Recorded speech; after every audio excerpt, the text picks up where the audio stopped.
Hello అందరికీ. నేనైతే ఈరోజు చాలా హ్యాపీగా ఉన్నాను. ఎందుకంటే నేను అరుణాచలం వెళ్తున్నాను. నేనిది ప్లాన్ వేసుకొని వెళ్ళిన ట్రిప్ అయితే అస్సలు కాదు. అనుకోకుండా వెళ్ళాను. శివయ్య అనుగ్రహం ఉంటేనే మనం అక్కడికి వెళ్తామని అంటారు చాలామంది. మేబీ నాకైతే అలా అనిపిచ్చింది. ఇంకా ఫైనల్‌గా అక్కడికి వెళ్ళిపోయి ఒక రూమ్ తీసుకొనైతే ఫ్రెష్ అయ్యి తినేసి అయితే పడుకున్నాము. ఎర్లీ మార్నింగే లేవాలి కాబట్టి. ఇంకా మార్నింగ్ లేవగానే రెడీ అయిపోయాము. ఆంటీ నడవలేదు. సో, ఆంటీ రాలేదు. ఇంకా మేము ముగ్గురం అయితే స్టార్ట్ అయ్యి ఇంకా మెయిన్ టెంపుల్ దగ్గరికి వెళ్ళేసి దేవుడిని మొక్కుకొని ఇంకా అక్కడ బొట్టు పెట్టుకున్నాము. పెట్టేసుకొని దీపం పెట్టేసి ఇంకా దేవుడిని మొక్కుకున్నాను. నాకు ఈ 14 కిలోమీటర్స్ నేను ఎలా అయినా నడవాలి అని అనుకోని మొక్కుకొని ఇంకా స్టార్ట్ చేశాము. ఇంకా ఫస్ట్ మనకి ఇంద్రలింగం ఉంటుంది అక్కడ. ప్రతి లింగానికి వెళ్ళే ముందు మనకి గైడెన్స్ ఇస్తారు ఇక్కడ ఎలా వెళ్ళాలి అన్నది.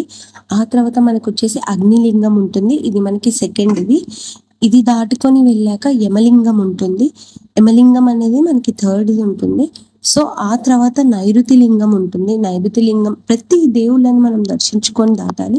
సూర్యలింగం ఇది మనకి అందులో ఉండదు. ఆ 8 లింగాలలో ఉండదు. కానీ మనం దర్శించుకోవాలి. ఆ తర్వాత వరుణలింగం ఉంటుంది. వరుణలింగం, వాయులింగం ఉంటుంది. వాయులింగం దాటాక మనకి హాఫ్ ఆఫ్ ద కొండ మనం దాటేసినట్టే.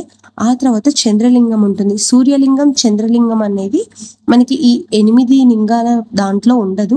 కానీ మనం వెళ్ళాల్సిందే. ఆ తర్వాత కుబేరలింగం ఉంటుంది. కుబేరలింగం దాటాక మనకి మోక్ష మార్గం ఉంటుంది. ఇక్కడ మనం అందరం వెళ్ళాల్సిందే. మోక్ష మార్గం అనేది చాలా ఇంపార్టెంట్ అంట. సో, ఆ తర్వాత మనం ఈశాన్య లింగం అనేది మనకి లాస్ట్. ఇది అయిపోయాక ఇంకా మనం రాజగోపురం దగ్గరికి వెళ్ళిపోవడమే. ఇది మనకి మెయిన్ గోపురం. ఇక్కడే అసలు దేవుడు మనకి అంటే ఆ 9 లింగాల గోపురాలు మనకి ఇక్కడ ఉంటాయి. అదేంటనేది కూడా మీకు నేను నెక్స్ట్ షార్ట్ రీల్‌లో చూపిస్తాను. ఇంకా మేము రూ. 50 టికెట్ తీసుకొనైతే లోపలికైతే వచ్చేసాము. రూ. 50 టికెట్ తీసుకోవచ్చు. ఇంకా ఫ్రీ దర్శనం కూడా ఉంటుంది. కానీ తొందరగా వెళ్తామేమో అని రూ. 50 టికెట్ అయితే తీసుకున్నాము. కానీ వాళ్ళకి మాకు తేడా లేదు. సేమ్ టైమింగ్‌కే వెళ్ళాము అటు ఇటుగా. కాకపోతే మనకి లోపల మొబైల్ యూజ్ చేయనియ్యరు అస్సలు. యూజ్ చేస్తే లాగేసుకుంటారంట.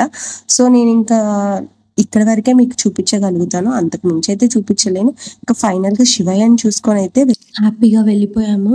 ఏది ఏమైనా అంతసేపు నడిచింది ఒక ఎత్తు. దేవుడిని చూసాక ఆ హ్యాపీనెస్ ఒక ఎత్తు ఉంటుంది. అంతేనండి. Thank you for watching.